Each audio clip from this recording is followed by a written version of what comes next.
Pro backswings versus amateur backswings. What are some of the main differences that we see? Well, in the professional backswings, we see a nice kind of load of the body and the arms, a nice kind of coiled up spring maneuver in a very centered kind of fashion where they look like they're poised and ready to move on to the golf ball for that nice ball first, turf second compressive strike. So in today's video, we're going to discuss 3 key parts to help you create that nice kind of structured and powerful backswing versus something that might look a little bit weaker and dysfunctional, with the drill to conclude to help you build a much stronger, much more functional and consistent backswing to help you with your golf. Now, the key thing that we see in between professional backswings and amateur backswings is one key phrase called thoracic extension.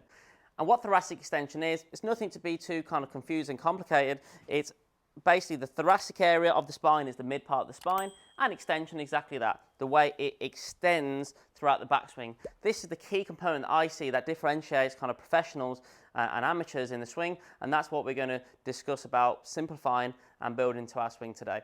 And where that kind of begins is in the setup itself, and this is common to me in terms of its conception. So my kind of setup bias is to build a setup in a way where thoracic extension is allowed to happen. There's space for it to happen. So what I mean by that is people get set up in a position where bum is very back, chest is very out, and if you actually to stand up and do that as much as you can, you'll actually notice how there'll be a lot of arching and stress in the lower back, and the mid part of the back is already very extended. It's already thoracically extended at the setup. So if we understand that thoracic extension is something that happens in the backswing, then we need to build a setup in a way where there's space for that to happen.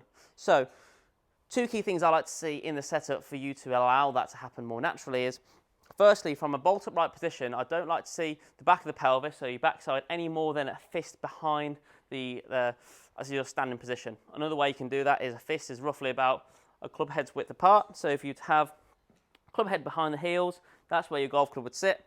From an upright position, if I bend the knees enough so my bum just goes back, and then from there, I just kind of bend at the hips, you'll now feel how my bum's not too far back, and the top of my spine will be slightly rounded, not kind of extending to that bum back, chest out position, but just a fist kind of back and slightly round at the top. And the reason it's so important, this slight round in the spine is a position where, for me, it gives the spine room to now extend. If it's already in that extended position, it can't extend, and you might see a lift of the arms, lift of the torso, some kind of compensation in there which will then become dysfunctional. So that kind of slight knee flex to sit the bum back just a hair, bend at the hips to feel like the upper spine is much rounder, much softer. That is a position which, in my preference, will allow that thoracic extension, that really important differentiation between pro and amateur backswings, to happen more naturally.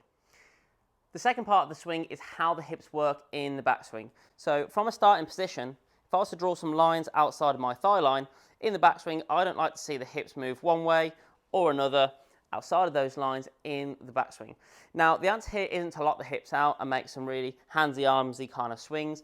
The hips need to still rotate, but rotate in a manner where they are staying within that box. So you can do an exercise like that, where you put the golf club just across your belt line and get the butt end of this golf club working more behind you.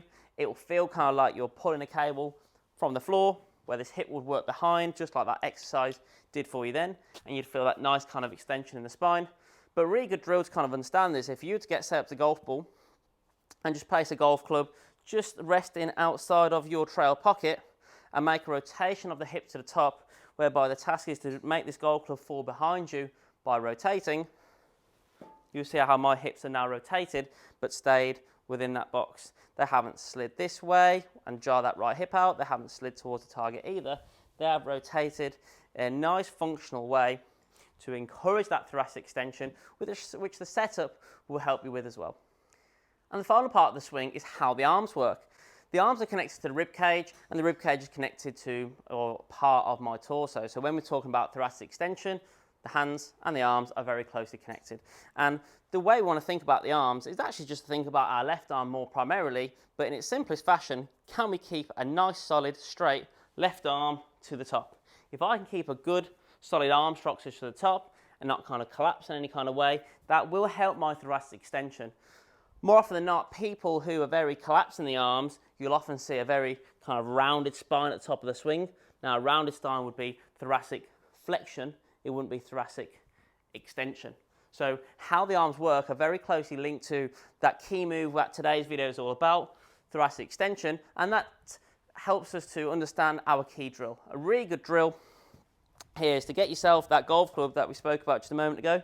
Obviously, once you've got that set up, placing it outside of that trail pocket and feel like that golf club is falling behind me by the hips rotating the right way whilst trying to keep that arm structure, and that is the swing we're looking to build. That is the pro's move at setup and in the backswing, which a lot of people get wrong, rather than extended, kind of almost what I would call like a duck posture setup with a lot of sway and or a bit of collapsing in the arm, one or the other. So just to recap all of that, can we feel like we are having just a small bit of knee flex so our bum's not going too far back, just a small sever hair, and then bend at the hip so that the top of the spine is nice and soft.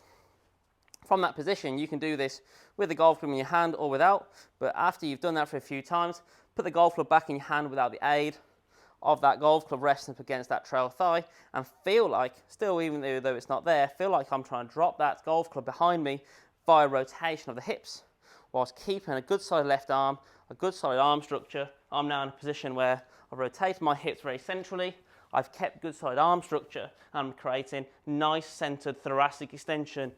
In the backswing, I'm nice and coiled up and loaded and ready to really move on and compress the golf ball from there.